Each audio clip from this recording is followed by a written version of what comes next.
Welcome to the Midcoast Community Council meeting of January 22, 2014. Midcoast Parks is the theme for tonight's informational meeting. The council will not discuss or take any action tonight. I'm Lisa Ketchum, and I'd like to introduce the other Midcoast Council members who are seated with the audience this evening.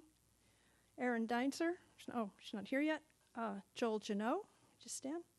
Chris Johnson. Dan Haggerty, Dave Olson, and Laura Stein. Thanks. Thank you all for joining us tonight and for your involvement in your community. And thank you to the owners of the Half Moon Bay Brewing Company and Mavericks Event Center for their generous helping us use this facility, this lovely venue. Public outreach is a challenge and something the MCC is always trying to improve. If you don't mind, may I see a show of hands who learned of this meeting via our email outreach? Did you first hear about it from the website or the Facebook page? Or the flyer? Thank you. I urge you to visit the Midcoast Council website. That's midcoastcommunitycouncil.org, which we worked hard to develop a useful community resource. You can subscribe to the MCC news blog on the home page. There's also a Midcoast Community Council Facebook page with a broader range of posts, which you can follow if you like the page, and you can also add your comments. Our meetings are recorded by Pacific Coast Television, and that's the main purpose for the microphones. Sound amplification in the room may not be necessary for your speaking voice, but if you don't speak into the microphone, you will not be heard on the video recording. This meeting will be broadcast on local access TV tomorrow, Thursday at 8 p.m. and Friday at 10 a.m. There will also be a YouTube video link posted on our website within 48 hours. So the first item on our agenda is the Board of Supervisors report and other government members who wish to speak. And since Nicholas isn't here yet, I'd like to welcome Lieutenant John Muncy to introduce himself, who has been with the County Sheriff's Department since 1994 and has just entered the new role in charge of the Sheriff's Department on the coast side. If you could come up here.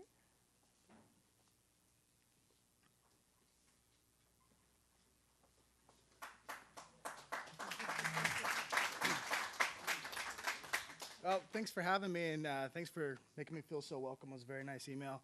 It's kind of been an overwhelming week. I've met so many people, so if I meet you tonight and I don't remember your name, please come up to me. I'm very sociable and like talking to people when you see me around, and introduce yourself again. I don't really have anything prepared to talk about, but does anybody have any questions that I can answer right off the bat? What's the range that you guys patrol in the sheriff's office? Are you out of the main base in Moss Beach there? Moss Beach and Half Moon Bay. We kind of break it up between them. So our coastal division that we're in really goes from Pacifica down to the Santa Cruz County line. We call that our 80 beat on the south coast. That'll go up actually into borders Santa Clara and Santa Cruz counties. So it's a really large area, even though it's smaller in population. Staff numbers of... We're usually running between 5 patrol vehicles, 1 sergeant every day. Yeah. Are the procedures for Mavericks going to be the same as they were last year? Yeah, I wasn't. Procedures and all? Yeah, it looks like it. I've gone over the incident action plan several times with this year's and last year's. I'm sure there's always a few smaller details, but everything looks pretty similar to the way it happened last year. Anything else? Anything in general, even if you have a... Welcome. No, we've heard maybe 30,000 is kind of what they think it's going to be, but it's on a Friday. You never know. Friday could bring a lot more people in. There's a lot. It's being shown on NBC, so there's a good chance that people might just stay home and watch it. But obviously, we're banking on a lot of people coming, and we're prepared for a lot of people to come. Yes, ma'am.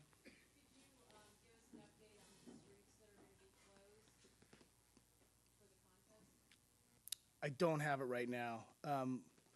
We had another meeting today, but there's still different issues going on with that as far as the parking and stuff like that that wasn't worked out at the very end of our meeting. I broke off and went into a public safety area. There was other people that were working on the streets that are going to be blocked off and so forth, and it wasn't fully resolved when I left my meeting. So the incident action plan is kind of a fluid plan. It was actually developed maybe 5 months ago, and it's been continually changed. So I don't have it for you. I'm sorry. Anything else? Anything general in law enforcement? Anything I can throw out there? Well, again, I appreciate you guys having me and the warm welcome I've gotten since I've been here on the coast. Thank you.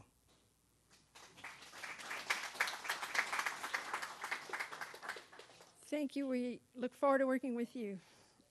We're doing a little shuffling of the agenda here. Nicholas isn't here yet, and next item is public comment. Has everyone turned in a speaker slip who wishes to speak on item that's not on the agenda? I have one speaker slip, and I'm told that that person may wish to wait, postpone public comment.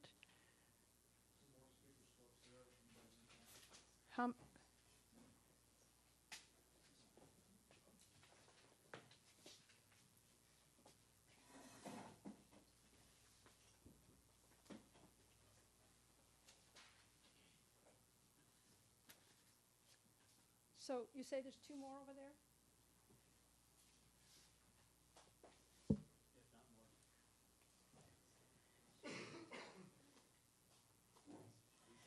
Oh, here's a question. Is there anyone who wishes to speak in public comment before Nicholas gets here, or would you rather wait? If anyone wants to speak now, come on up. I'll speak now. My name is Neil Marilees. I'm living in Moss Beach now. I just moved from Miramar. But I want to thank everybody for helping the county take over Moss Beach Park. I just did a walkthrough. I wanted to give everybody a quick update with park staff. And it looks like there are a few minor safety issues to take care of, you know, splintered wood, screws that are sticking out, and we'll be looking for volunteers to help us do that coming up in February. But the park's in really great shape. We're going to try and make it a little bit more handicapped accessible with the county's help and with volunteers. So that's good. But it's really nice to have some professionals walk through and let us know what things need to be updated and what things don't. So that was really great. The other thing I wanted to mention is that Mavericks is coming up. The waves are getting big, so be careful if anybody goes in the water. And there are lots of great opportunities for volunteering at Mavericks. You get in free. You usually get a T-shirt. Michelle Dragony is the person to contact that's in charge of volunteering, but it's a great thing to do. And it's kind of a cool way for locals to jump in and enjoy the Mavericks contest in a slightly different way. So that's a lot of fun.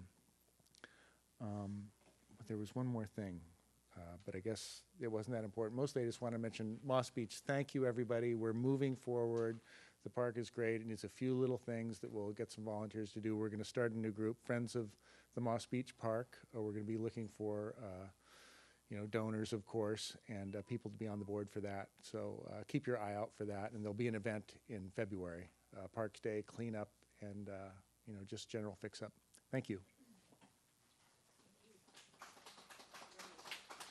Next public comment, Bill Kehoe, and after him, Leonard Warren.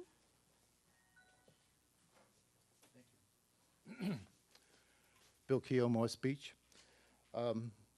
I sent a letter to Supervisor Horsley this past week because I had been told about a LAFCO meeting that was taking place last week on the Granada Sanitary District's application to become a community service district. During that meeting, Supervisor Horsley brought up the idea of having an ad hoc committee to discuss consolidation. And that caused me a little bit of heartburn because it wasn't defined as to what is meant by consolidation. Is he talking about consolidation just to parks? Does it go beyond that to water, sewer, all the way up to whatever? So I asked him to please define what is the goal of this ad hoc committee, what's the boundaries, how long will it be in session, when will it be completed and terminated. I also, I had an issue with the fact that I couldn't get any information about that meeting because LAFCO does not videotape their meetings, and they don't publish their minutes until, well, not yet, maybe sometime next week, but who knows, but minutes never tell you what's going on. So there's a lot of information that I've been told through hearsay that I can't really verify yet. So that's the other reason I wrote to Supervisor Horsley, is what's going on there, and I think the community needs to know about that. I especially think the Midcoast Community Council needs to know about that, because it'll have a major effect on Montero and Morris Beach. I also had an issue with, can't even read my printout here. Well, one was the scope. The other was defining the boundaries, but the other was, why is LAFCO looking to expand what seems to be a fairly simple request by GSD to have a community service district for Parks and Rec into the much larger discussion on consolidation? There doesn't seem to be a drive from the community for that, so why did they decide at this point in time to take that leap and drag everything in? I would like to know more about that and why it's being done. The other thing was, I thought the timing of this mentioning of consolidation was a little suspicious, in that GSD, CSD, that sounds like a nice little bunch of letters, ABC, is due on the ballot in June. And with something like consolidation being thrown into the mix, I only see that as causing confusion to the voters in the Granada Sanitary District over what they're actually going to be voting on. It is just for their ratepayers right now. That's the way it was set up, and really doesn't affect Montero Water and Sanitary. So why are they pulling them into that? And again, the lack of information, the lack of clarity only leads me to be suspicious. I think we need a better explanation than that. And finally, the other thing that I felt very concerned about is the two members of the ad hoc committee, Supervisor Horsley, which is perfectly all right. He is the supervisor for District 3. But Alan Alifano, even though he's on LAFCO, is really Half Moon Bay, and he's not the Midcoast. And I frankly feel a little bit uneasy about him being in on discussions about what's going on in the Midcoast without some Midcoast representatives being in there as well. So I gave him a heads up. I sent the email to both Nicholas and to Supervisor Horsley. This is public comment. They don't have to answer tonight, but I'm hoping that I get some kind of answer, and then I will update the community and the council as need be. Thank you very much. Leonard?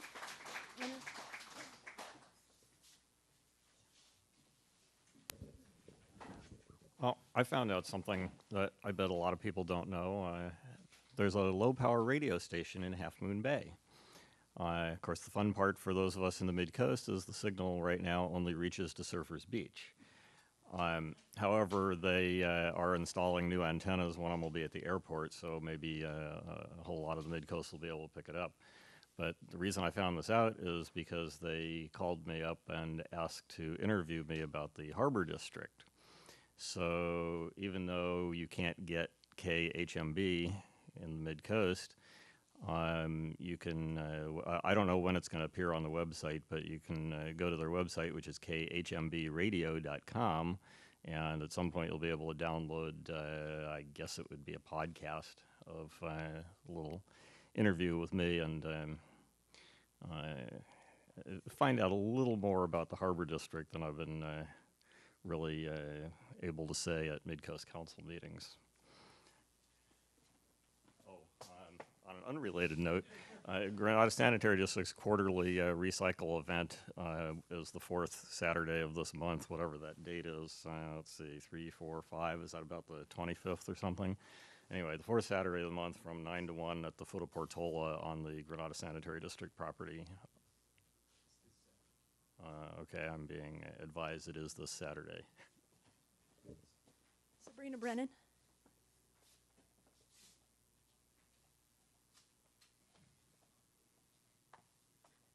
Hello. I'd like to thank the Midcoast Community Council for organizing this meeting tonight, and it's great to see such a good turnout.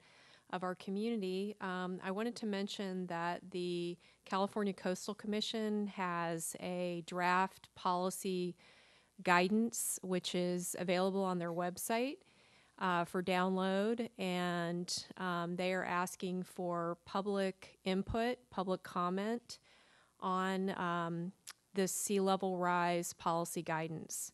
So the deadline's been extended. Originally it was January 15th, and it's been extended to February 15th. So this is a really great opportunity for the public and potentially the Midcoast Community Council to make public comment on this really important sea level rise draft policy guidance. Thank you. Thank you. I have no other speaker slips, so I'll close the public comment and we'll backtrack and come to the Board of Supervisors report. Nicholas Calderon, Legislative Aide for Supervisor Horsley.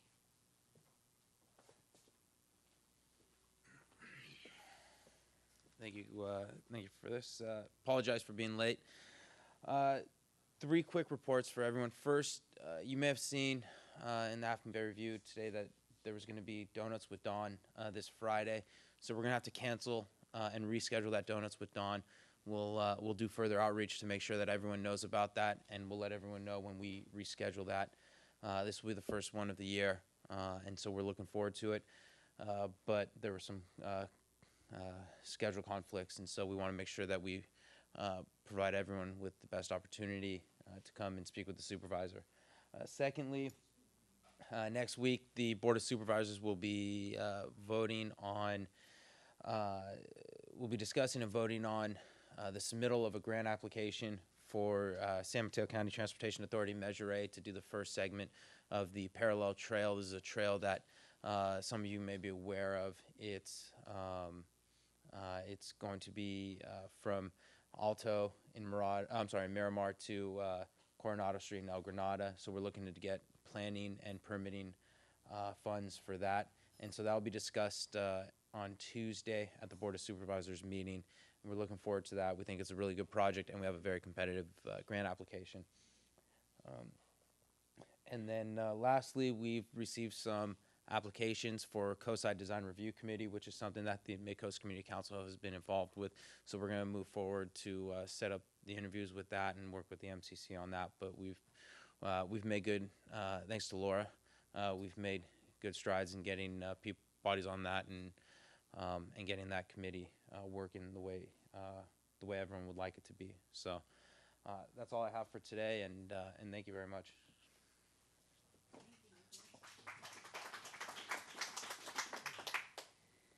So our main agenda item tonight is the Midcoast Parks Forum.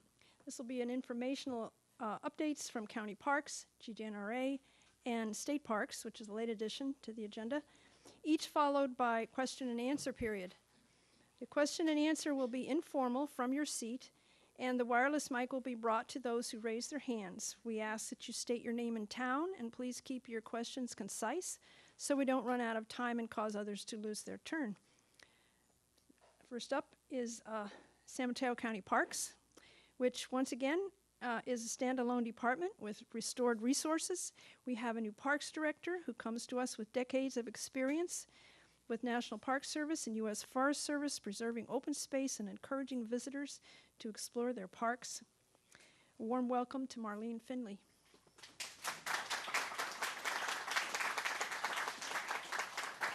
Good evening. Thanks for inviting me here tonight. Thanks, Lisa and the council, for asking me to be your guest speaker tonight. I'm really delighted to be here. I've been looking forward to this for the last 2 weeks. And Nicholas Calderon also encouraged me to be here with Don Horsley's office. So, yay. It's great to be back as a standalone department. It's official this month. We're out of DPW, and we have all of our own administrative support, our rangers, and just a little refresher. We have about 60 employees in the Parks Department. It was so great. My second week on the job, there's a regularly scheduled new employees of the county meeting that's held, orientation. And I went to that, and there were 9 new park rangers. We were second only to the health department. I'm like, I am liking this. It was great. And just to see that enthusiasm in the background of our new park rangers, it's very impressive. The diversity of experiences they've had and their skill set. So anyway, 60 people on staff. We have about 19 parks now, with new parks being the Devil's Slide 1.3-mile trail that'll open in March, the Moss Beach Playground that I toured yesterday with Neil and some of the staff, and then Friendship Park. It's actually a San Francisco PUC property, but we're going to be able to have a park there in North Fair Oaks in the county. So those are 3 of the newer properties, newer parks that we're taking care of. And our budget's about $10 million, and that's also supplemented by a lot of grants that we go after. The Parks Department's been really successful in getting grants for projects, and I see that continued. And also, we have a lot of support for projects funded through the Measure A in the county. So a lot of work to do, really high expectations, and a really high morale in the Parks Department, which is great to see. Also, let's see, I wanted to mention we have the Midcoast Park Development Fund. That's the building permit fees here on the Midcoast. And our balance is about $440,000 right now, looking to help fund some of the improvements at the Moss Beach Playground and some other projects that were probably mentioned back in April when Sam Hersberg spoke with you and had that PowerPoint presentation on a lot of projects that are planned. So the staff's been great at briefing me and trying to get me up to speed. I wanted to mention a little bit of my background. Lisa mentioned that I've had decades of experience. Yes, I retired after 35 years working for the National Park Service and the U.S. Forest Service. And I just moved here from Utah. But don't let that make you think that I'm an inland person, because I am from Marin County. And this was the only time in my life I lived away from the coast, and I couldn't stand any more than 2.5 years, and I came back as soon as I could.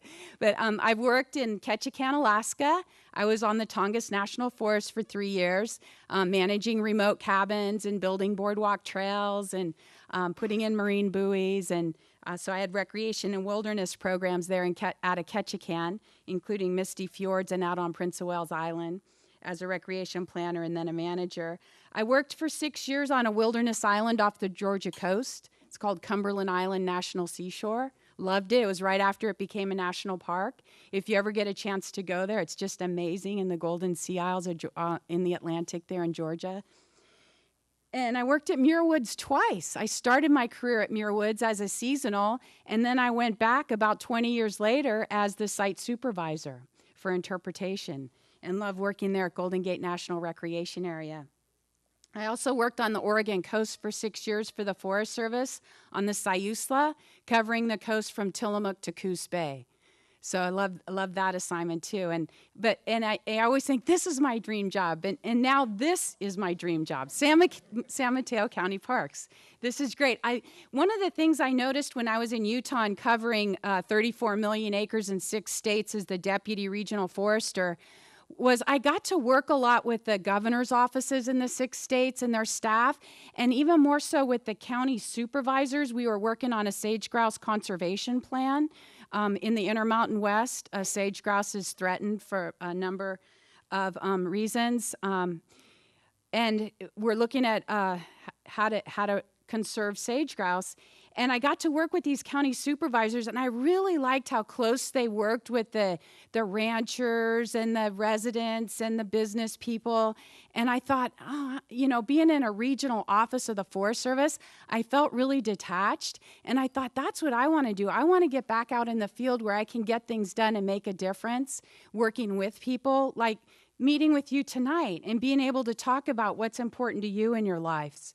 So that's what brought me back to one of the reasons that I came back, and I really wanted to work at the county level. and be connected with citizens, with residents, and why I enjoy coming to meetings like this to hear what's important to you. And I also, in sharing my background, want to emphasize that sense of place, because every place, really enjoyed where I've lived and spent time, years where I've lived, because there's that strong connection to place. And I have to think that you are living here for a reason. You live on the coast because you're attached to this place. I have to think that. And I want to do with my staff and working with the Board of Supervisors and the county manager and our friends groups, I want to be able to support that. I want to be able to enrich your sense of place. So whatever I can do to help towards that, that's my purpose.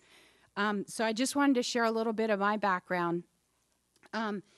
So I wanted to kind of launch into a kind of a flight path for where I see us, where we've been, where we are, and where we're going. Starting out with, I've been going over a lot of the plans. There's a lot of plans, there's needs assessments. Many of you have attended public meetings where you've provided input. I know I don't want to go over all of them, but just to hit a few of them, I know there's the needs assessment from 2002. That's an important document showing what's needed in parks and recreation here on the Midcoast. That was used to inform the Midcoast action plan for parks and recreation. And I look to that to be, a starting point for where we're focused on providing enhancements, parks, facilities, trails here on the Midcoast. There's a plan. We should use the plan, or if we need to modify it, let's modify it. But there's been a lot of work that's gone into these documents. I don't want to lose that. Also, there's the 2010 Highway 1 Safety and Mobility Improvement Study, and that's used to inform this project that Nicholas mentioned that's going before the Board of Supervisors, the multimodal or parallel trail. So there's that plan that's important. Also, the 2013 San Mateo County Department, Parks Department Action Plan. There's a strategic plan that was adopted just last year. And just as a refresher on that, there's 4 main elements to that plan. There's stewardship, taking care, conservation, taking care of these important resources, environmental literacy, environmental education, programming, building awareness, our interpretive programs. 3 is community engagement. And I'm looking to see ways, what have we been doing that's worked well? What else can we do, or what can we do differently on community engagement throughout the county for parks? And then the 4th area is fiscal management. So how can we be sustainable? I don't want to see our department, the Parks Department, get subsumed into another department again. I don't want to see those highs and lows. I want to see us trending well and not dipping down. So that means sustainability in my mind: financial, environmental, sustainability. So those are the 4 areas in the strategic plan that I look at. And there's other plans like the Fitzgerald Marine Reserve Master Plan and other plans that I've been looking over. So I've been getting out, I've been meeting with friends groups, meeting with staff, getting to know key leaders, getting to know the Board of Supervisors and their staff. I'm also starting to know some of the other managers along in the peninsula, open space, recreation, parks, so that we can network together for efficiencies. And see where we can work together, because that's always better government, I think, is when we work together.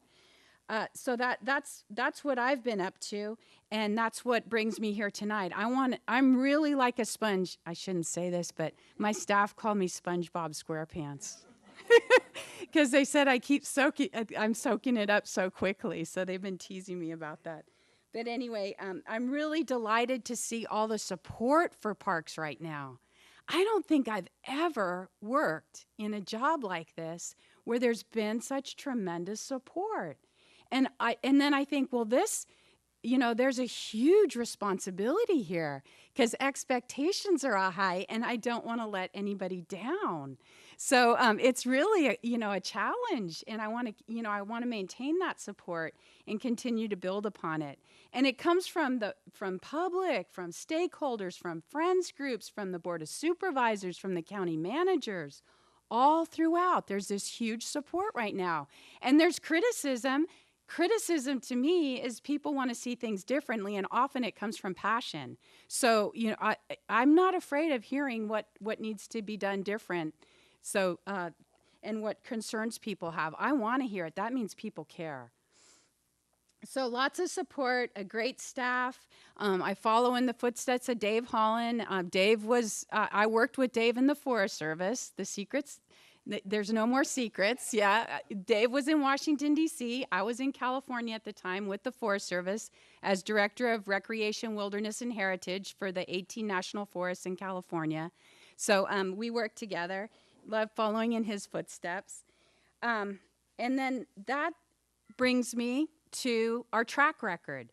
So turning to the Parks Department, what have we done on the coast? And I know Sam went through that list in April. He had that PowerPoint to talk about what the county has done here on the Midcoast. Things like acquiring Murata Surf East and West, working on the resource assessment for Fitzgerald Marine Reserve.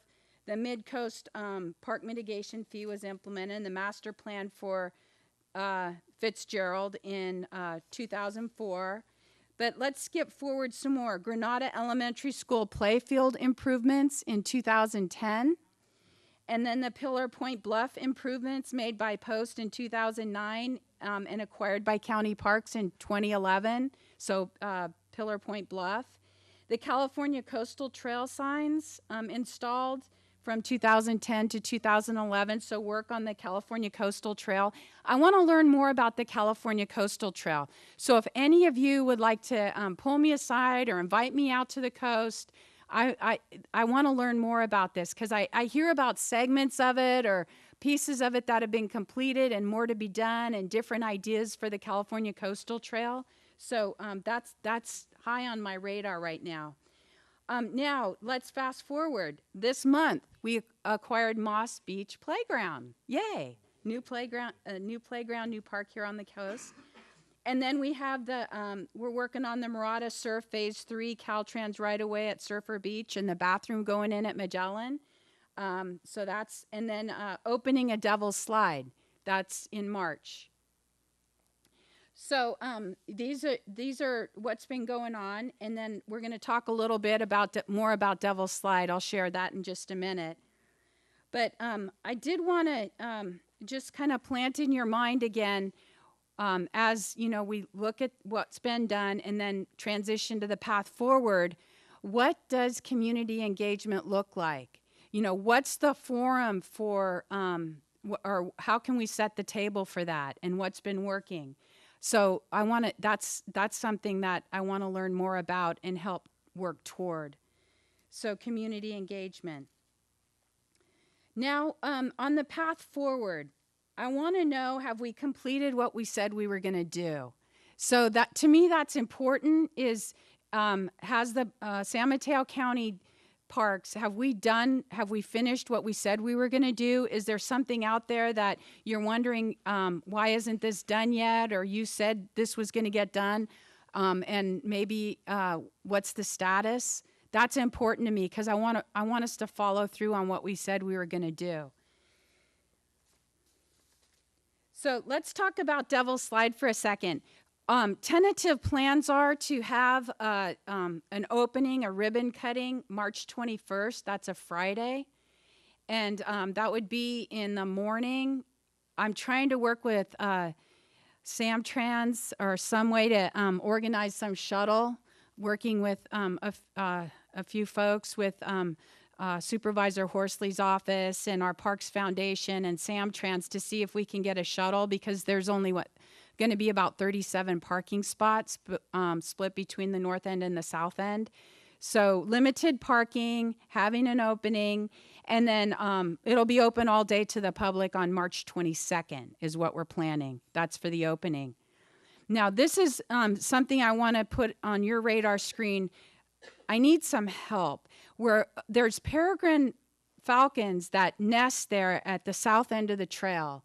And U.S. Fish and Wildlife and California Department of Fish and Wildlife, in our plans, we want to make sure that the birds don't start nesting there here in early February, and then we open the trail and then they leave the nest because all of a sudden there's all this use going on the trail.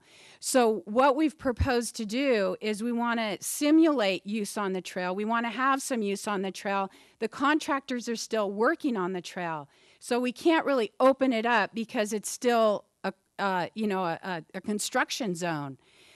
So right now we're making plans to have some scheduled groups walking through, people walking at certain times of day in groups with a trail docent. We want to have dogs on leash. We want to have people on bikes. So it's just like it would be when the trail's open, but we need to manage it because the contractor's still in there working on the trail. So I'll get the word out on that because we're going to be looking for some volunteers to help walk the trail. I mean, look, how hard a duty is that? Let's go see the trail, 1.3 miles, brand new park, and the views are just amazing, as you can imagine. The last time I was there, there was a whale. He's probably, we see him all the time. But it was so cool. So anyway, I'm going to need your help with that.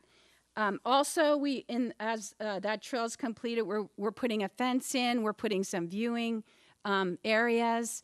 We're going to line the hard surface so that people walking will be on the coastal edge, and then bicycles will be on the eastern side of the trail. And then that bicycle lane will be separated north and south, so people would travel in different directions on that side. So those are some of the things. We have restrooms going in at both ends, things like that we're working on, and some signage. And then eventually, we have some great signs. We have interpretive signs that are going in along the trail, and those are being manufactured right now, so people know about the wildlife, the geology, the history. And then we'll be putting in some benches along the trail too. A lot of excitement. So some other things, focus forward. I've been contacted by the Princeton by the Sea homeowners group about the Clipper Ridge Park. There's a little park in there that the HOA's been taking care of. It happens to be on county property, and it sounds like it's time to rebuild that playground. So I've been getting some more information about that and how we might be able to help out with that playground. So that's on the radar. Also, Green Valley Trail, there's some planning that still needs to be done. I understand there's a little private parcel, and we're working with Caltrans on the right-of-way, some planning for that Green Valley Trail. Also, we're working with the National Park Service, I see Christine here, on the parking and trailhead study for the coast. That's another project. Hopefully Christine could share more about that. Also, I've been somewhat involved with the LAFCO, Granada Sanitary District, Community Services. What might that look like? If Granada Sanitary becomes a community services district, would there be an agreement with county parks to help provide some services? Because we have staff, we have some of the equipment. We might be able to help with that if Granada provided us with some funds. Also, Fitzgerald Marine Reserve parking lot and beach access ramp. That's on the to-do list. I was just talking with our planner, Sam Hirschberg, today about what's the status. I've heard there's been at least 3 plans for the parking lot at Fitzgerald. I met with the Fitzgerald Marine Reserve Friends Group just a couple weeks ago and heard about that. So I'm looking into that. It's like, well, we have 3 plans. Why is this stalled out? So maybe it's a naive question, but we're working on it. Also, the Coastal Trail improvements and additions, I mentioned that, and the Midcoast Development Fund that could help us with some of the funding for some projects. So that's all I had, and I want to hear questions, I want to hear comments, and I want to know how can I serve you.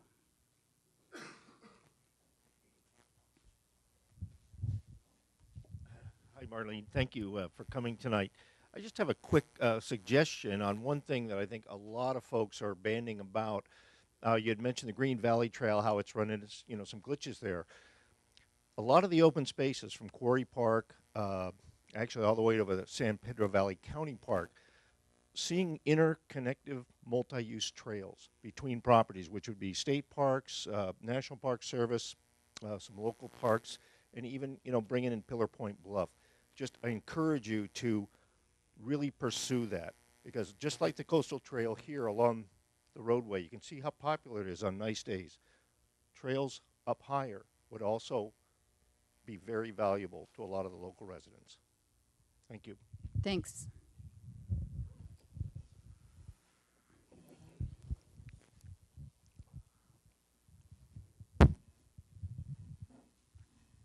Welcome, Marlene. I'm Bill Bechtel from Montera, and with regard to the Green Valley Trail, I'd just like to emphasize how important that is, because if that's not completed, people are going to be parking at Graywell Cove and walking along the highway up to the south portal to get on the Devil's Lights Trail.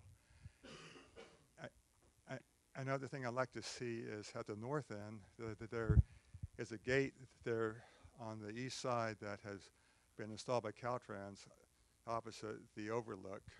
And if that were opened, it would provide access to the entire trail system above the slide on Montera Mountain.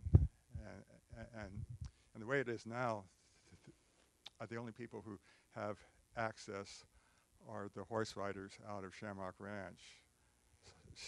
So I think that would be a real asset if we could get Caltrans to open that gate. So that's a Caltrans gate, do you I'm think? not sure. Okay. No, it's a big black gate, and it's very hard to climb over. Okay.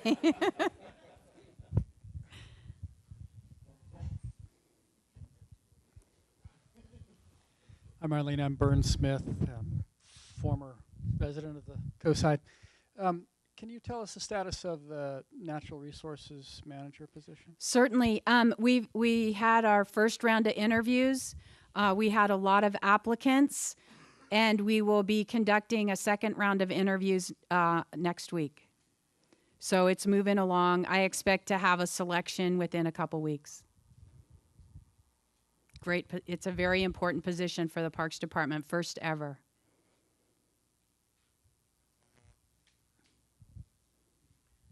Hi, Hi. I'm Leonard Warren from the Granada Sanitary District, and we've been talking about the reorg on and off since July of 2000. So one of the conditions of approval that LAFCO put on it is that we negotiate I forget if it says short-term or interim agreement with county parks, and so I'm surprised that you don't know about those negotiations in progress. I could tell you what negotiations are going on. Well, I don't know that we need to spend the time here. Okay. But I'm thinking that you might want to come to our regular board meeting and introduce yourself and get to know the board. So we meet third Thursdays of each month, and contact me later. I'll tell you where. I have one other concern. You had referenced Murata Surf, and the Murata Surf East parcel in particular, but also one corner of the west parcel, used to have substantial wetlands. And in the last 2 or 3 years, it's been mowed very, very close. And I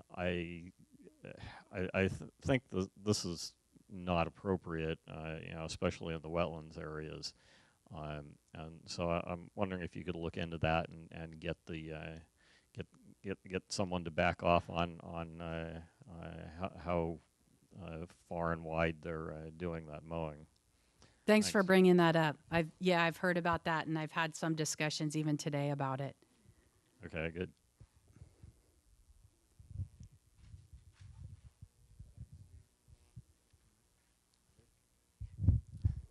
Ben Judice, El Granada. Are there any plans for skate parks in the future, like El Granada?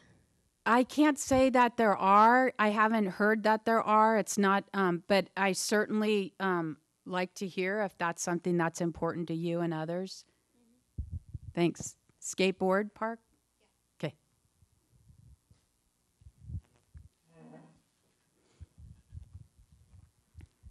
Hello, Marlene. Hi. I'm Chris Mickelson. We're the president of Friends of Murata East, nonprofit organization. Dave Holland was correct. You are a rock star. You have great energy, and welcome aboard, darling. Thank you. In regards to the mowing, I think it's very important that we do take a look at that. We do have a board now, and we have our 501c. So we are moving ahead with responsibly managing that property. So we do look forward to meeting with you. I'd love to take you out to dinner with our team and take you around the property and kind of get a look at what he's discussing there. Good. I spoke with Chris this evening, and we look forward to working with you and developing that property to the Midcoast desires. It'd be great. Great, thanks. Thank you, Marlene.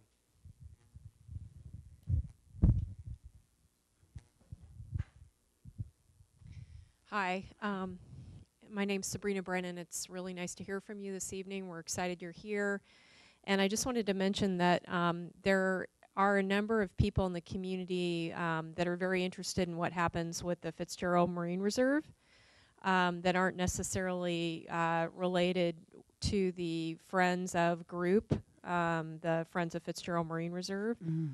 So just wanted to make sure that when you're getting input, feedback about the Marine Reserve, there are a number of different groups that are interested. I founded the Coastside Bicycle Coalition and definitely have weighed in on various projects related to the reserve in the past, as has the Midcoast Community Council and other groups of community members.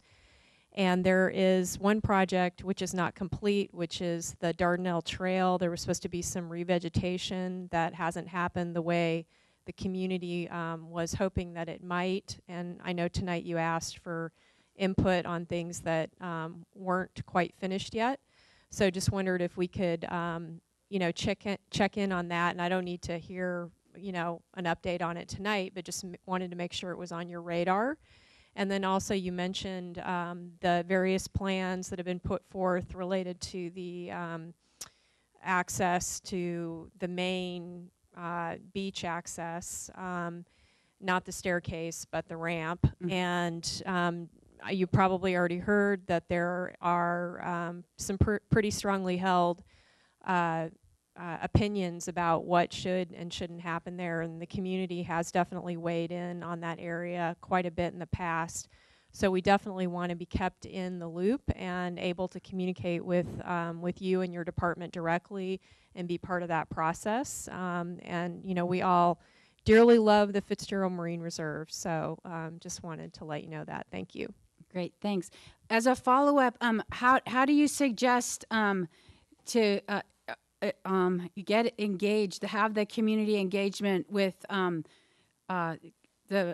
stakeholders from Fitzgerald Marine Reserve? Is it neighbors? If it's not friends and Friends Plus, it would be the neighbors or the community.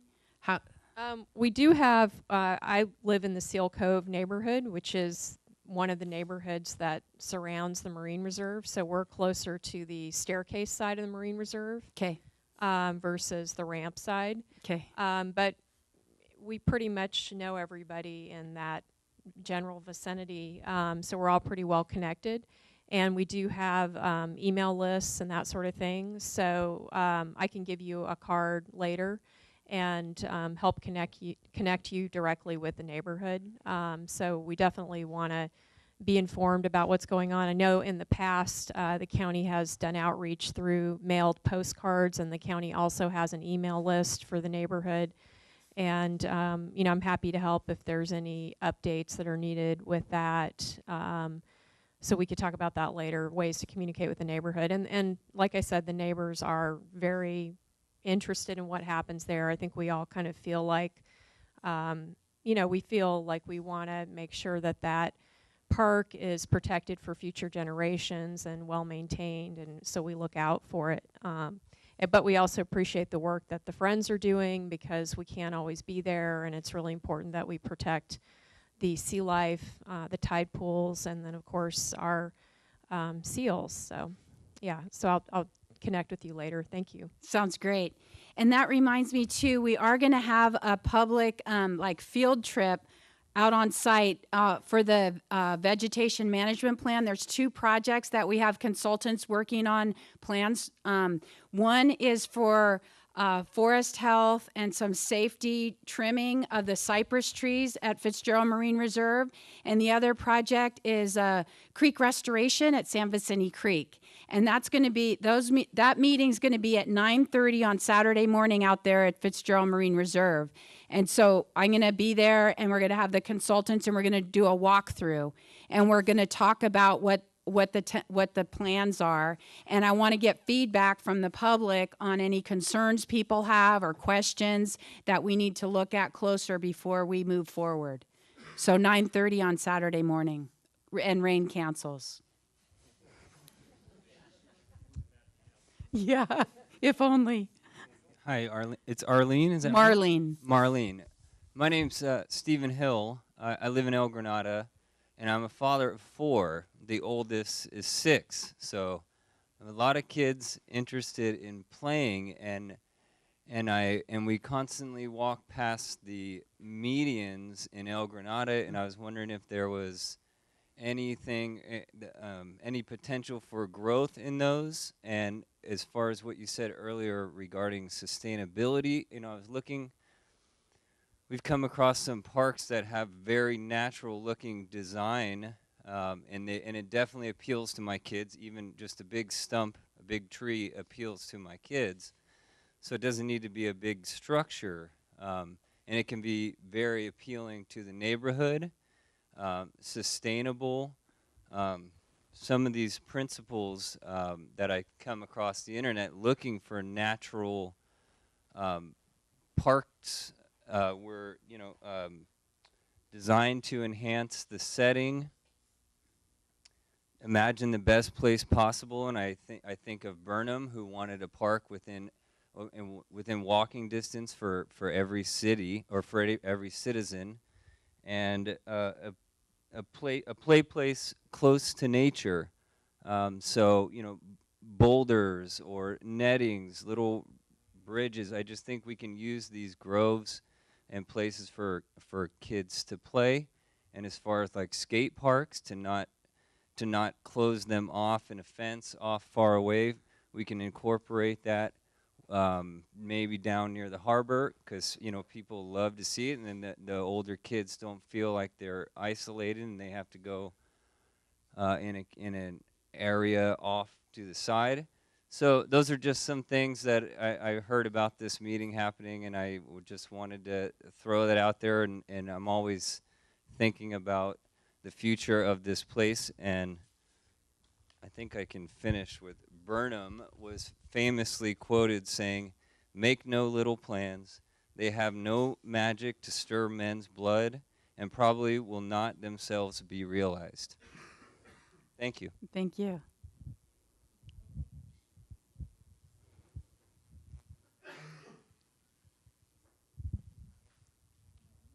My name's Lynn Erickson. I live in El Granada. Interested in many things relating to parks, in particular the California Coastal Trail, and a segment of the California Coastal Trail that goes from the Fitzgerald Marine Reserve to Pillar Point.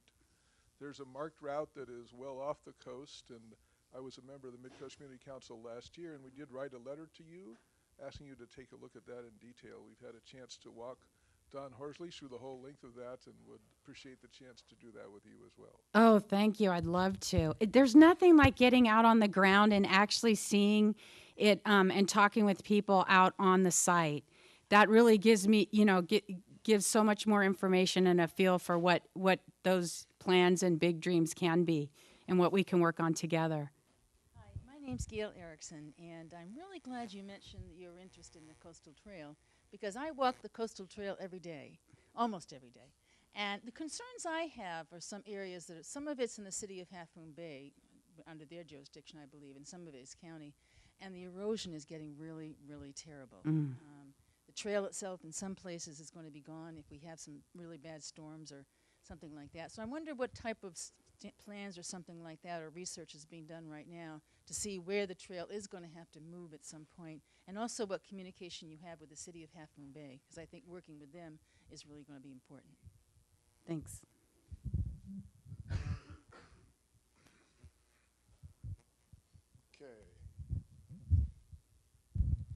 Hi, Maureen. It's Hi. been many years. I'm Pat Tierney. Hi, Pat. 22 years. Yeah. Anyway, I am a resident of the Coast Side, and I live on Murata Road, which is kind of a contentious place or a potential place because what I call North Murata Road fronts the ocean, parallels the ocean, and is getting a tremendous amount of erosion, beach erosion. Well, the beach is gone, so it's now down to the riprap. And Public Works has been patching here and there, but I think a long-term solution, a longer-term solution is needed. It's not necessarily inexpensive, but it is needed. The waves now crash up onto the road during a big storm, so there's something there. That's also the coastal trail.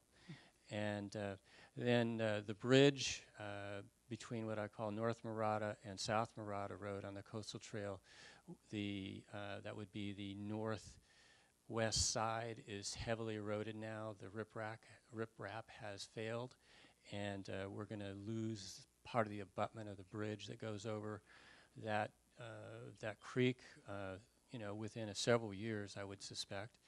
There's nothing protecting it now. And it's eroding heavily. And then on what I call South Murata Road, which is you cross over the bridge and Murata turns and goes to Highway 1, that is an area that gets a heavy amount of use. You'll find that a lot of the use here is tied between the Harbor District and State Park, and county fits in there, and so a comprehensive agency-wide, multi-agency solution is needed, because one side of the road is State Park, one side of the road is City of Half Moon Bay, one side of the road is county, and what tends to happen is nobody does anything because it's somebody else's problem. And so, it would really be great if there could be some kind of multi-agency task force, workforce that would look at that in a holistic, comprehensive way, because the amount of use on the trail is increasing every year, coastal trail in that area, which is great, but it also begs for bathrooms. It also begs for, safe areas for people to go, because we have lots of it's just jammed on weekends, as you can imagine. So thanks. Look forward to working with you. Thanks.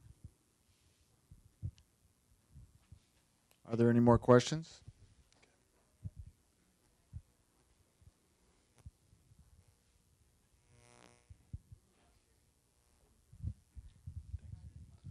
Hi, Marlene. Bill Keogh from Moss Beach. You mentioned 2 or 3 things that I just sort of want to touch base with you on.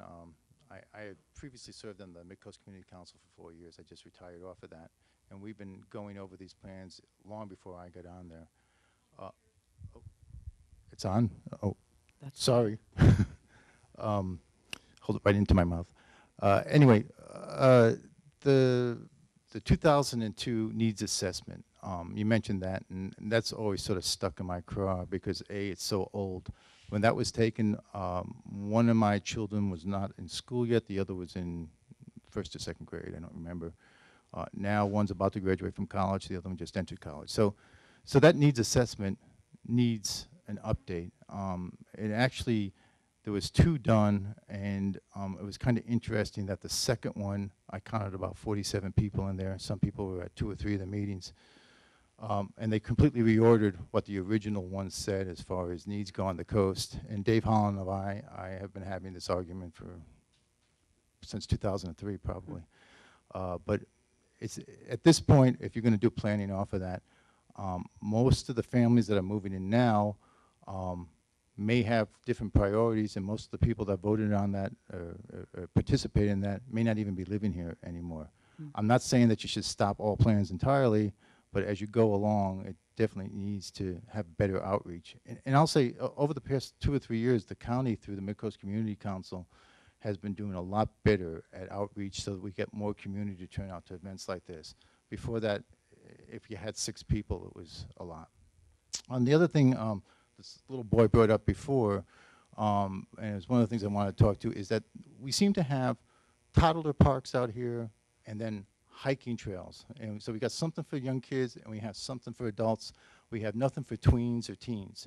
The 2 or 3 skateboard parks that are out here have all been built by private citizens, usually on vacant lots, so they're very temporary should the lot owner ever come and inspect it, or Caltrans or whoever owns the property. They'll probably demolish it and take it away. So there's nothing there for those kids that are in that 8 to 16, 17-year age bracket in the Midcoast. And that's something that seriously the county should be looking at. There is no park of any kind really up in Montera. There's 1 or 2 in El Granada. There's 1 in Moss Beach. There's nothing over on the Seal Cove side where there's a lot of young families now that need it. And it's kind of unfair to say, well, they've got a trail or they've got a beach, because that doesn't satisfy a mom with a 3-year-old and a 6-year-old. So again, I know you got a lot on your plate, but as you move forward, that should be looked at to be updated. And as far as the you're not understanding why the Marine Fitzgerald plans have not moved along. Sabrina talked to it earlier. I've been at quite a few of those meetings, including the Planning Commission's meeting on site there. The neighbors really have a lot of heartache about the parking lot that they want to build, and 3 parking spaces for buses down there in what is a very quiet little neighborhood. That's more than you should be asking someone to have to live with. I walk that past there 2 or 3 times a week. I've been doing it since '85 when I moved out here with my wife and my kids when they were still here and younger. And during the week, there's basically nobody there at all. And then on a weekend, if it's nice, you got parking all over the place. So trying to build a parking lot with a lot of spaces for the weekend is kind of a waste during the week, and you're never going to have enough if it's publicized as an extra low tide or anything, because we just get people from all over. So again, you gotta really go beyond the friends of the park and really talk to the neighbors who are going to have their daily lives impacted by it. So those are the things I request as you move forward. I'm not saying don't stop what you're trying to do, but the words you'll hear over and over again, at least I heard for 4 years, is yes, they agree with sustainability, but they also want it kept to scale, and they don't want neighborhoods overturned. They don't want the lights upset. And think if it was going next to your house, what would you be thinking? Kind of a deal. Thank you. Thanks for the reality check. Hi, Marlene. Welcome to your new job. And I think so far, from my observation, you've been doing a great job. I'm just going to bring this up because I don't know if you can, have any influence what Caltrans does. But as far as I've been to some of the trail planning meetings for the community outreach for the Devil's Slide new vacated roadway. I know that that's going to bring more people than probably anticipated for 37 parking spaces. And as a commuter coming in from the city a lot to get back to my house, I have noticed since the tunnel opened, and anybody else want to weigh in on this too, that there's a little bit of confusion when people come out of that tunnel heading south. There is a parking lot to the right, but since it's not open yet, maybe you could work with Caltrans to get some signage inside the tunnel so they know if they're planning to park there, that they need to, be aware. Because, I've already heard anecdotal tales of people cutting across traffic there, and I feel like it might just be an accident in the making soon as March, perhaps. But maybe you don't know, but Friday is the Maverick Surf Contest, and this place becomes a parking lot on days like that. So the more you build attractive things to bring people from out of the area, the more signage they'll need to be made aware of, safety and where to park and what not to do also. So thank you. Thank you.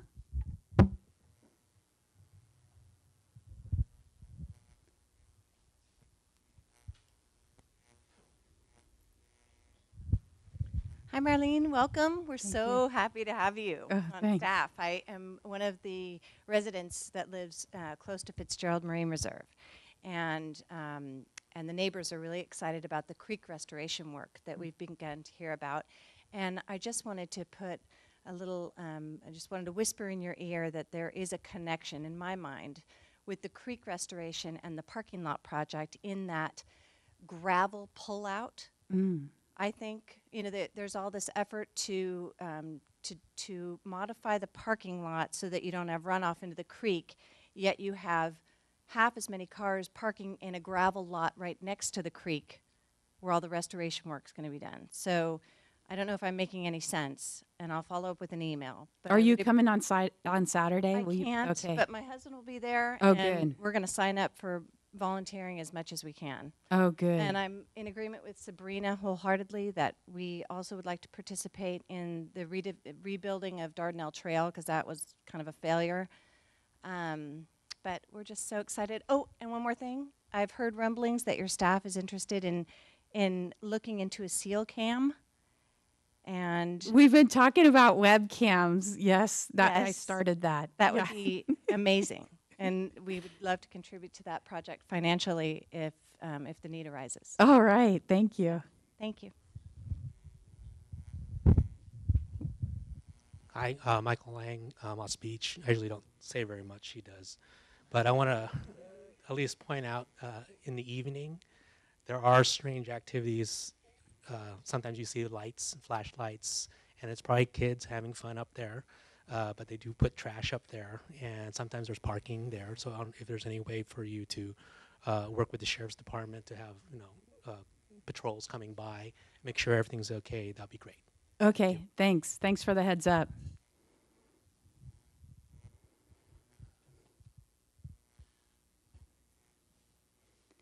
Can we just have a couple more, because I'm getting saturated? SpongeBob's full. Mine's quick and probably fairly easy. So I just wanted to find out, I know that there's parking already that's going to be available, but I know that you had mentioned that you worked at Muir Woods previously, and I'm sure that you know on weekends when it's nice and the parking fills up and then it starts to get insane. So what are the plans for overflow? I mean, are you going to send cars back? Are they just going to be left to their own devices? I mean, is there a plan basically for overflow? For Devil's Slide? Yeah, we've started talking about it on staff, and I'm really glad Lieutenant Muncie's here, because I was working with the Assistant Sheriff Tricia Sanchez to set up a meeting with CHP, the Sheriff's Office, for operations and what we're going to do in that case. Safety in mind, how to get information and do crowd control and parking control. We're going to emphasize public transit. That's what we really want to do.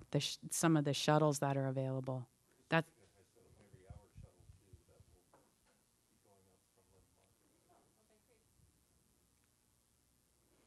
Okay, good. Thanks a lot.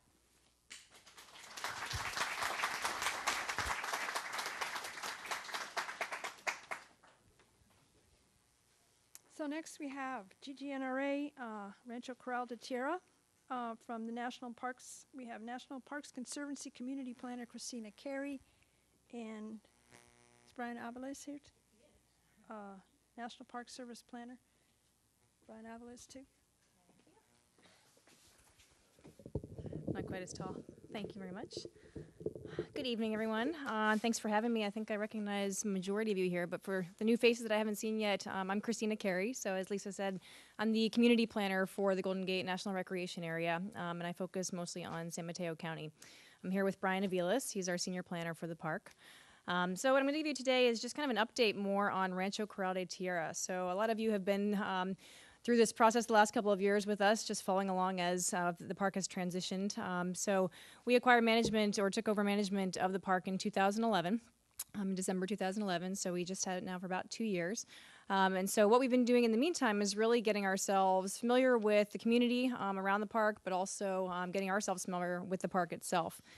So you may have seen some of our improvements out there, that our trail crew has been out there quite a bit recently. So they've been brushing the trails and really opening it up and trying to make them at least as safe as we can in the meantime. We've been putting in some new signage, some new bridges, and also have been hosting quite a bit of different educational and interpretive walks just to get people sort of familiar with the park itself, but also the story of how the park became a national park. In addition to that, we've been putting in some new fences and some different barriers. That one of the biggest issues we've been dealing with at the park is the off-road vehicles. That several of you have called us and said, "Hey, we're still seeing vehicles driving in the park. This is not appropriate use for this park," and we agree. So we've been out there building fences, but this is something we could definitely still use your help on, and still working to improve. In addition to that, we've been doing a lot more outreach that I'm sure a lot of you have seen my newsletters coming out, that I send out at least a quarterly newsletter. And also been doing more of our volunteer days, that really just trying to get all of you engaged in the park as much as you'd like to. That it really helps us out as well, but it really, it's your park, it's everyone's park. So we really enjoy having you out there for our volunteer days. We've also been doing quite a bit of vegetation removal for invasive plants, identifying where we want to have some protection areas for the plants that we need to protect out there. We've also been doing a lot of our more strategic planning efforts right now, which is what I'm going to go through in a minute here.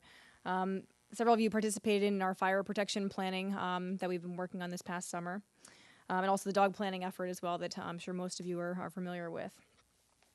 So I have two things here.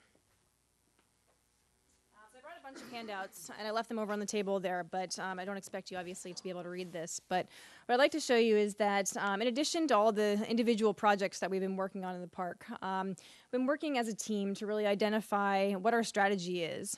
So I help facilitate a team of now 35 of us that focus on San Mateo County parks, or the GGNRA parks in San Mateo County, which is actually a pretty big change from what has been the last couple of years done for GGNRA in San Mateo County. I'm the first position that was hired specifically just for this county, but now that we have 35 of us that spend at least some time focusing on this, we really have a good momentum going, I think, in terms of our strategy. So what I wanted to do is just highlight for you what some of these items are here. So we have it separated out by the different type of work we're doing. So it ranges from planning through design and construction, through our natural and cultural resources, our visitor and resource protection, and then also for community engagement. So that's what the different colors are that are broken out here. But for each park site then, we've identified what we as a team have seen as a priority. So it's our vision right now. This is something that will depend on funding availability, of course, and what our resources are. But this is really what we're hoping to accomplish in the next 3 years with your help. So the first thing that's on our list here, and this, again, I said is broken out for all of our San Mateo County parks, but the first one on our list here is for Rancho, and it's to prepare an interim trail plan for the next 3 to 5 years. Our trailhead planning, design, and compliance for our 2 primary trailheads that we're hoping to construct, and then our equestrian planning. So again, these are major efforts in terms of the bigger picture plans that we're working on the individual projects, but in order for us to be able to get this park to a level that's a national park quality, it really does take a lot of effort in terms of the planning that goes into it. So this is something that I'm hoping that all of you will continue to participate. We've had a lot of really great feedback from many of you so far.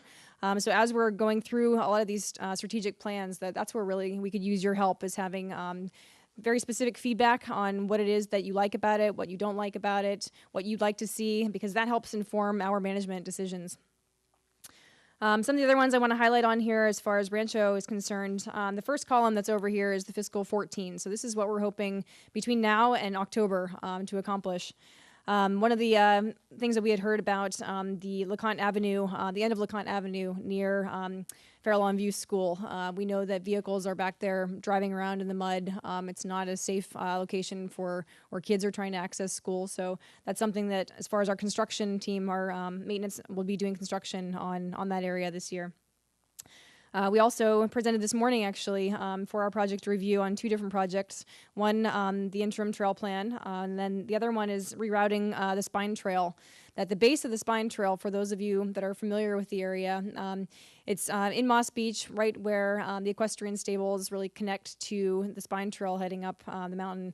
That area right now is really in poor shape. It is very eroded, has a lot of issues with safety conflicts between cyclists and equestrians. So that's an area that we intend to reroute. So that's another project we will be constructing this year.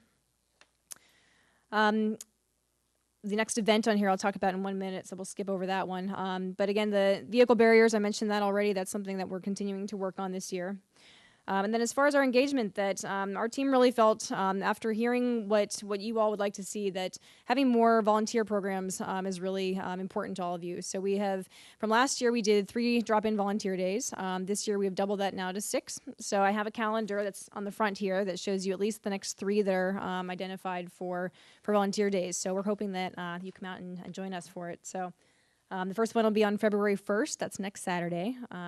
And we're going to be going back and forth between our stewardship activities and our trail activities. So whatever your interest is, if you want to come out and just do some vegetation removal or some planting, we'll be doing those on our stewardship days. If you want to come out and do some trail construction work, that we'll have alternating trail days. So the first one is next Saturday. So if you'd like to come, then let me know. Actually, I'll leave my cards over there as well, that you can send me an email to make sure you get the meeting location. As far as some of our other programs then, so moving into fiscal 15, that the projects we're hoping to accomplish there as well, installing more trail signs. That right now, you probably have seen a lot of the boundary signs that are out there that just indicate where GGNRA property begins, but we're hoping to have more signage out there that really directs you into better places. So right now it's difficult when you come to a trail junction that if you're not as familiar with a certain area of the park, you don't necessarily know what the trail is called or where to go. So we're hoping to have more signage out there that will direct you to destinations so you can see how far it is you'd like to go and which direction to head.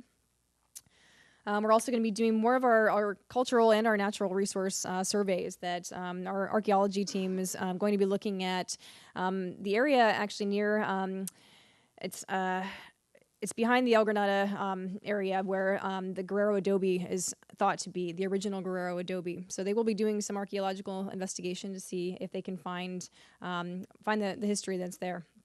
Similarly, for our natural resources team that they've been out there, I'm sure some of you have seen in the Montera area, there have been some test plots they're doing for different types of grasses. That we have one endangered plant that is on the property. It's called Hickman's potentilla. It is a federally endangered plant, and 95% of the population that is left in the world is in Montera, which is really, really exciting for us. So we're protecting that, and we're looking at different ways that we can test removal of harding grass, which is basically taking over that plant right now. So if you see some of those, our team out there working on that, that's what it is. But they'll continue to work on protecting that through the next couple of years. One other piece I'd like to mention is the volunteer horse patrol program. That right now we have a horse patrol program that's up in the Marin Headlands, and it's a model that we'd like to bring down here as well. That we think that it has a lot of benefit and a lot of value, and given the type of use that's in the park, that we really think that it would be very appropriate here as well. So I'll let the rest of you look through this, but it does break it down too by each of our parks, so you can see that where Rancho fits within the context of the rest of our San Mateo County parks. That we manage 5 sites down here, just about 7,000 acres. So Rancho is the largest of them. That it's about half of the land that we manage in San Mateo County, but we do have several other ones in Pacifica and in Woodside that I would encourage you to go take a look and see how they've transformed as well. Maury Point is a really good example. That this is a park that we started managing about 12 years ago. That used to be an old motorcycle park. It had some very steep and rutted trails, very similar to some of the trails at Rancho. And really have done a lot of effort in the last 10 years to restore those trails. So I would encourage you to go check out Maury Point if you haven't been there already. The last few things then on the front here as far as other updates. So I mentioned that we had a couple of different projects we presented this morning at our internal project review. One of them is the interim trail plan. So for those of you that went to our open house in November and have seen me since then, we've been talking about what this interim trail plan is. Essentially, it is establishing what the trail network is at Rancho that our maintenance team is going to maintain. So we will be sending that out for public comment so we can get your feedback. We've had some questions internally about what the appropriate compliance strategy is, so that's why you haven't seen it yet. But it will be out soon, so I'll make sure to send that out through the newsletter. And if you'd like to be on the newsletter, then again, let me know, or you can let Lisa know, and I can make sure to pass on at least the link for where it is. The other 2 things that are listed on here, the dog plan SEIS, as many of you have been participating in that. The public comment period has been extended now to February, so that'll be February 18th that the comments are due. We will be having one additional public meeting on the dog plan, which is going to be next Thursday. This is in conjunction with Jackie Spears' office is having a public forum discussing the dog plan. And so we will be there as well to answer any questions and take formal public comment on that. So that will be at 11 o'clock at the Trocadero Clubhouse in Stern Grove in San Francisco. So as far as I know, that is the last public comment period or public comment meeting we will have on the dog SCIS at this point. The last event that's listed on here is BioBlitz, which I also have several of the cards that I put over on the table there. This is an event that we are really excited about, and I'm really excited to share this with you. This is done in conjunction with National Geographic. This is an event that they are doing in 10 different national parks over the course of 10 years. So this is the 8th of 10 that they're doing, and they've selected Golden Gate National Parks this year as their park. So what it is, it's basically a 2-day event to try and figure out exactly what is in the park. So it's a team of scientists and volunteers and children, anybody that wants to participate in going out to see what is in the park. They do a 2-day, what they call blitz, of identifying all the different species that are in the park. So they're looking at wildlife, they're looking at vegetation, they're looking at anything that can be identified over the course of those 2 days, documenting it all, and then uploading it to the National Geographic site so they can identify what kind of exciting things are happening in the park. So this is something that we're hoping that you all are able to participate in as well, that we will be sending out a call for volunteers shortly. You'll see several different things leading up to the actual event itself. You'll have a speaker series that will be talking about what type of wildlife you might expect to encounter out there. You'll have other scientists that are going to be educating through schools and through the curriculums as well, that we're really emphasizing this as a sort of citizen science education component of the National Park Service. So it's a really exciting event. It's really basically a once-in-a-lifetime event for something that's going to be coming here. So we have several sites throughout the park, through all of GGNRA, that we're doing this, but Rancho was selected as one of the sites this year just because it's new to the park. It's something that we're all still trying to learn more about. So this is going to be a really good opportunity, I think, to find out what's really in the park. So I guess with that, I will open it up to any questions.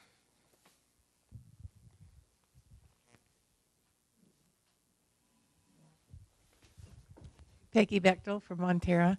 I'm just curious, when you refer to Rancho as a national park, it's a national recreation area, and there's a lot of confusion about the two names. You know, they're kind of used interchangeably, and I don't understand.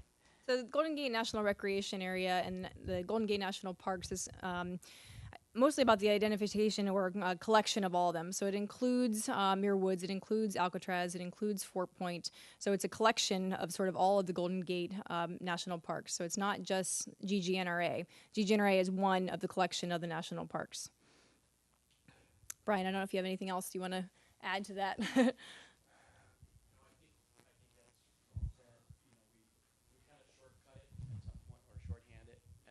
Just to refer to it as Golden Gate National Parks.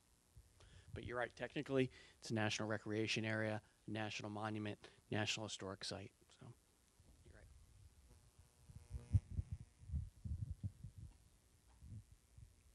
right. Any more questions?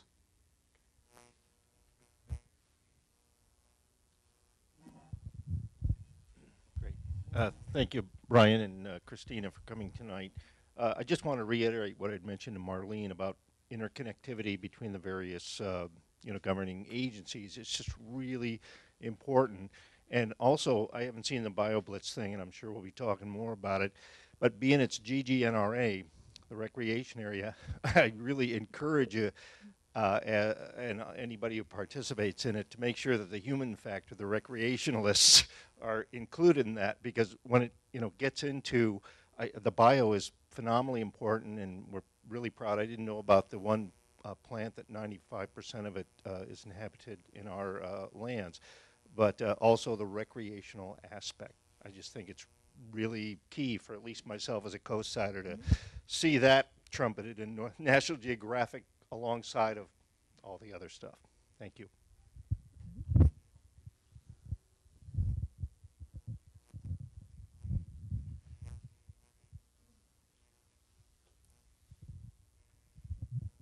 Hi, thanks for coming tonight.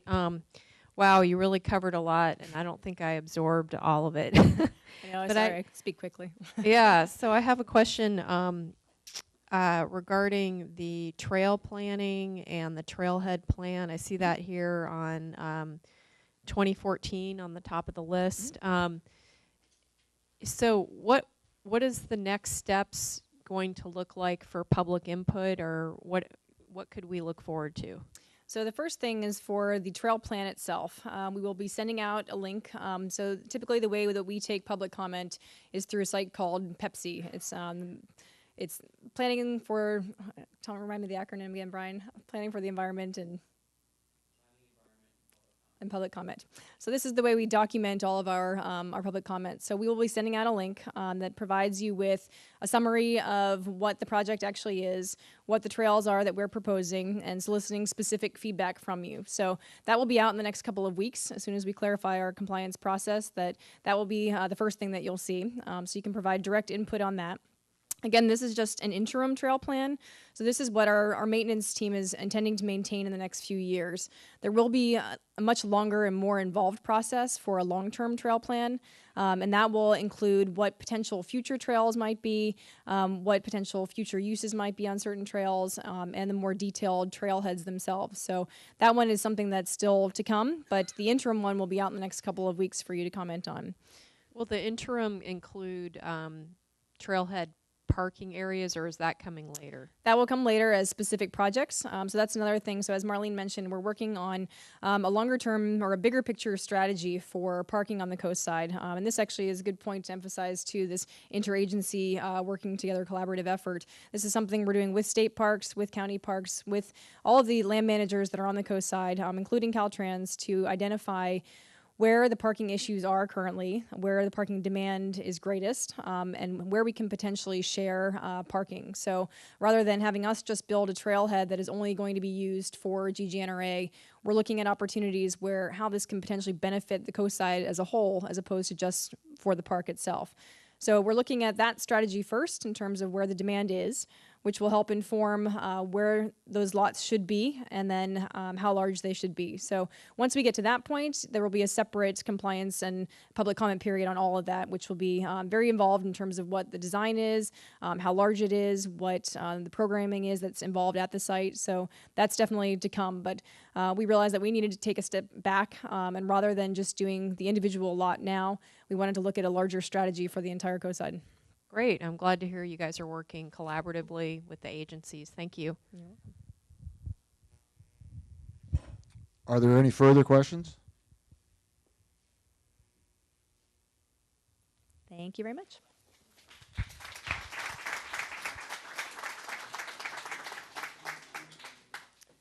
Next, we have California State Parks. Montero State Beach, Joanne Kurbasev. Thank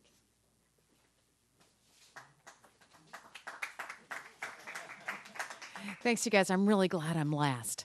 And I'm really glad that the person in front of me is short, too, so I appreciate that. I really do appreciate having a chance to come, but I'm going to be far more specific instead of giving you a big picture of what's going on in state parks. And I am not prepared to answer any very general questions about parks and maybe some of those the needs you might have outside of what I'm going to present. But I'm happy to take notes and comments, and if there are things I can answer, I will, and if I can't, I'd be happy to get back to you. But I'm going to talk about something very specific today, and Bern, my assistant, is handing out.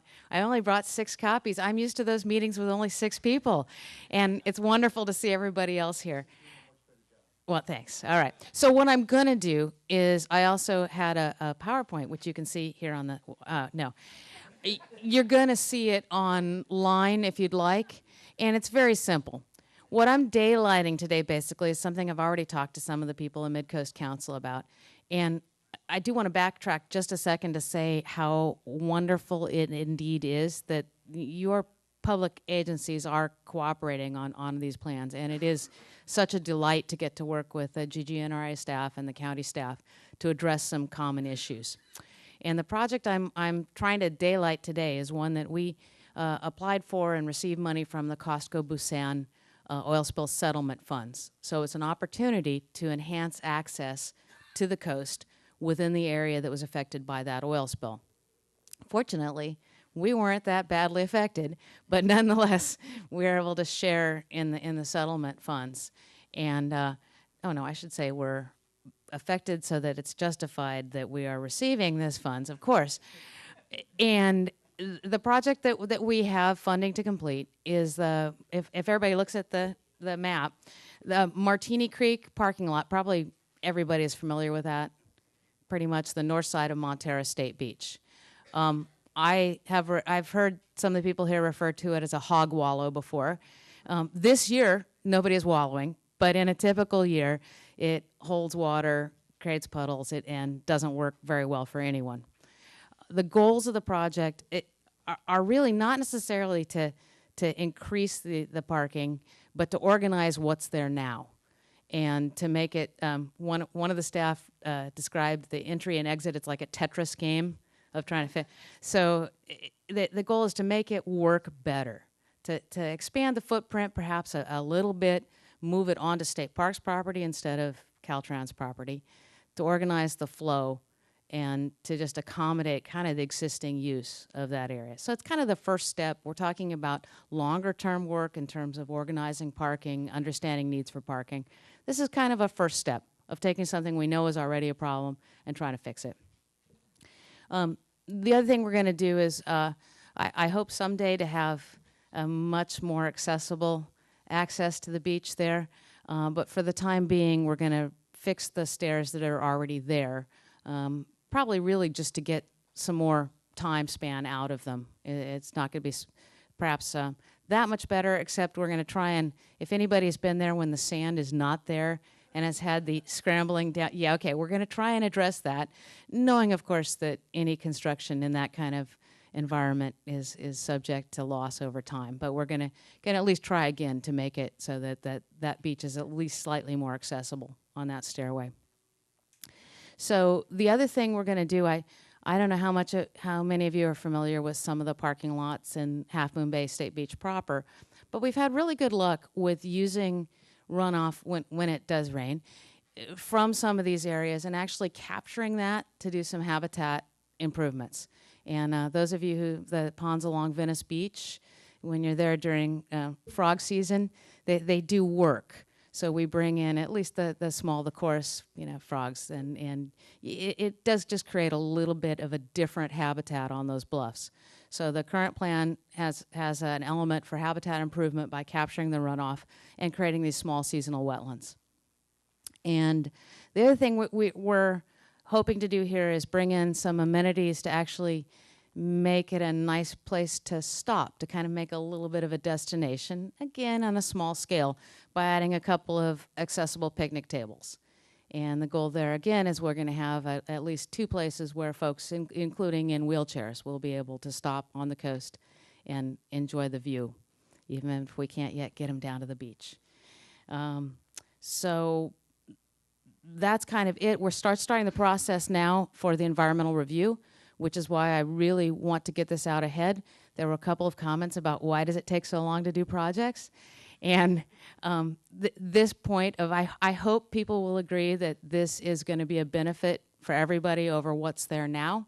So I hope that we are able to kind of get this through the review process. And if you have comments that can make it a better project, we're eager to hear those. But I am kind of hoping that we'll reach a consensus that a project there is a good idea and that we can move that forward within the span of our grant. So that's what I'm here to talk about. But if anybody has questions about either this project or things that I can research and get back to you on. Oh, I'd hope that it was closer to 9 p.m. I was just going to ask you, are the picnic tables only going to be in Half Moon Bay, or are you planning them up here in Montara as well? This is just this particular project, and the current project has 2 ADA accessible picnic tables planned, one out along the trail towards the beach stairs, and one closer to the parking lot. In Montara? This is in Montara State Beach at, At the northern end of Montera State Beach, some people call it the Martini Creek lot. I did hear you say Half Moon Bay along there, and I think I Ah. spaced for a minute. Thank you. No worries. Hi, Joanne. I know you said it was the Martini Beach parking lot. I'm wondering, across the street and just to the north, is that the old McNee Ranch State Park? There's a little, I don't even know if it's an official parking spot. Is that part of the state park, or is that now NPS? Well, and would that be included in any of this work you're talking about on this plan right here? This particular plan is just for that one parking lot. Certainly, I think with the county and with national parks, we're looking at the bigger picture of where parking is needed. And that is certainly one of the spots where the use does exceed the available parking. One other thing I'd like to add on that, since there's been discussion of interagency, is I know from talking to members of the community and being out there a lot myself, especially that little parking lot I just mentioned, but also the one in Martini Creek, I think there needs to be additional law enforcement presence, because that little parking lot at McNee, but also the other one, are pretty much the most notorious places to park. I will not park there myself, because every time I ride my bike there's broken glass from a window. It needs, some ranger, law enforcement or something like that, more of a presence. Comment certainly noted, and one of the goals for this parking lot is to create one that will perhaps be easier to manage after hours.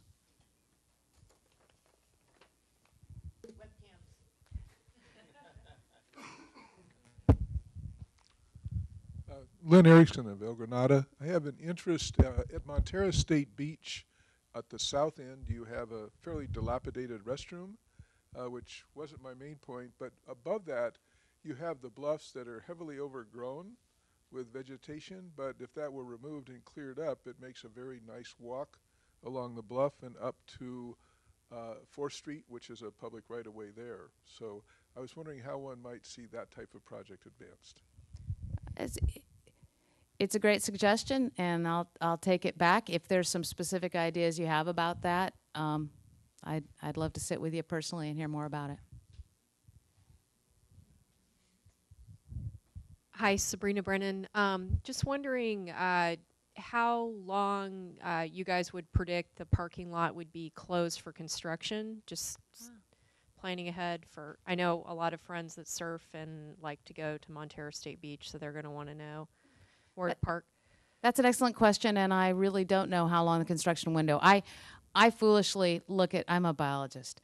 I look at construction projects and say, well, that should take about 3 days, and I'm often wrong. So rather than give you a wrong answer, that'll be something that yeah. Anybody here in construction, how long is this? It's a small parking lot. And they also don't let me do budgeting anymore because, so yeah, it's a great question. And hopefully, there are other, obviously people use other areas to park to access the beach, so. Well, it'd be great if we could find out. Maybe you could get back to the MCC and let them know if there's some more information coming forward. And it looks like a great project. Thank you. Thanks. Carl May, Montera. Have you looked at the Native American site that's close to this parking lot? Was that part of the? Yeah, fortunately, you've probably met Mark Hilkema, our archaeologist, and he's very familiar. He's done excavations in that area previously. And it looks like, well, the parking lot area, I mean, most of the footprint for this is going to be in areas that are already disturbed. And in his tests around that existing lot, he did not find substantial cultural material. But naturally, like all projects, as we develop a more specific, this is concept, by the way, the thing I handed out, it's really conceptual. So as we develop a final design, we'll certainly make sure that there are not impacts on the cultural resource.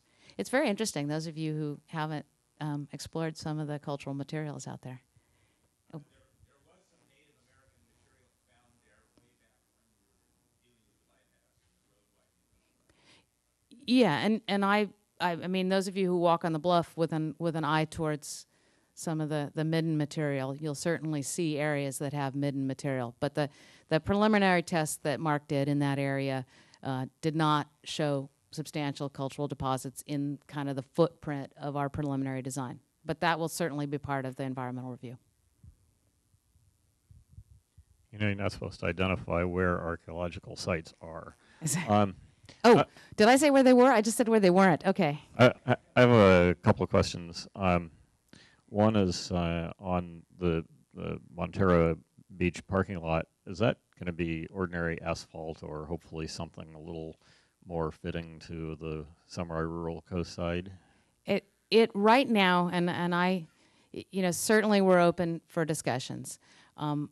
I have in my career of looking at some of these projects developed an affection for asphalt, and for a lot of reasons, and those of you who have to maintain things that are not asphalt will probably know why. So that's one of the reasons. But it also can come in colors that don't look black and shiny. So that's kind of where, you know, preliminary design is going. Okay, yeah. I hadn't thought about the fact that you can color asphalt. Yeah, if you can color it the dirt color or sand color, that might be really good. Yeah, you can make dirt colored asphalt, which is good. The other question I have is, are they ever going to complete the ridiculously small project that's now stretched out for months at Coronado with the orange netting that's just disgusting? Oh, thank God, not mine. Ever? I never see it being worked on. I drive by there a couple days a week in the middle of the day, and I have never seen anybody working on it. Yeah. Yeah, it has to.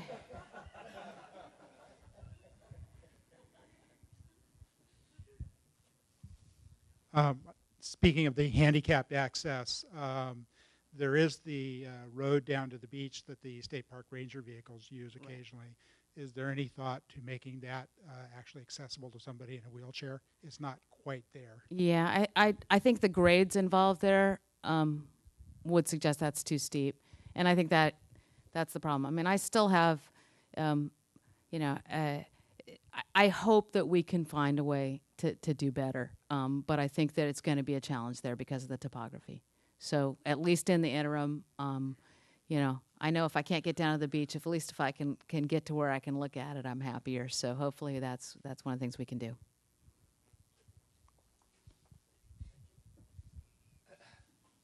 Just a suggestion on this, as this plan plays out, maybe you've done it already, but to post these with, like, you know, nice "you are here" things, because I think a lot of the folks that utilize that area, you know, a lot of folks are here, but, you know, 1,000 times that many aren't here.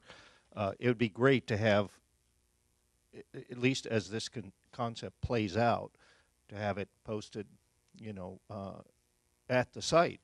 So has it happened already? No, and this is just, you know, this again is my kickoff. I think we've talked about it to the smaller group of the Midcoast Council before, but this is my kind of, oh boy, we finally have a contract signed.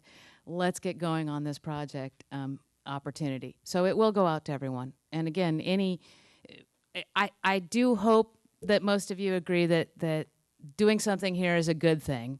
So I hope we all can kind of push in that direction. And with that, you know, we will be starting all the formal kind of review process. So, you know, we'll have a chance for anybody and everybody to get involved on the specifics as we go beyond this concept stage. But, you know, I'm just at the part now where I'm developing a project team and kicking it off. So we'll come back for more comments both from y'all and from any other interested parties.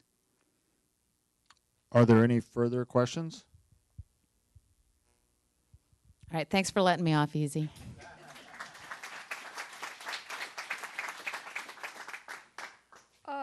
Don't run off yet. I have a request, one more speaker I'm going to give a few minutes to. And also, as you saw by the hands earlier, most of you found out about this meeting from an email. And it would really help if you haven't signed in already on your way out. If you sign in, even if you think I have an email, if you got one from me, it helps me to know that you like getting them from me, because I feel bad sending a bunch of emails out to people who don't want to get them. So I like that feedback, so please do that. And Leonard Warren asked to address the question that was raised earlier about the medians in El Renata.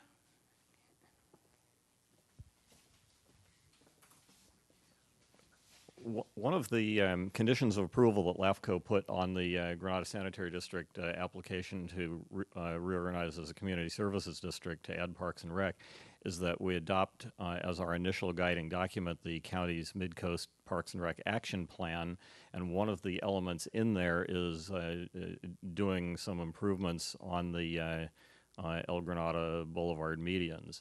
So I think the board would definitely like to hear from community members. Is he still here? Okay. And maybe the best approach might be to contact me through the Granada Sanitary District website, which is granada.ca.gov.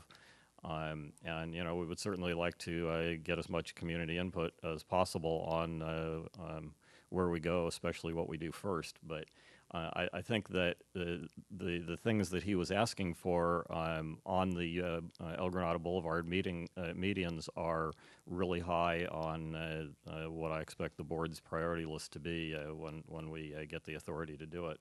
So I'll put in a plug for everybody watch for the ballot in June and go out and vote to approve it.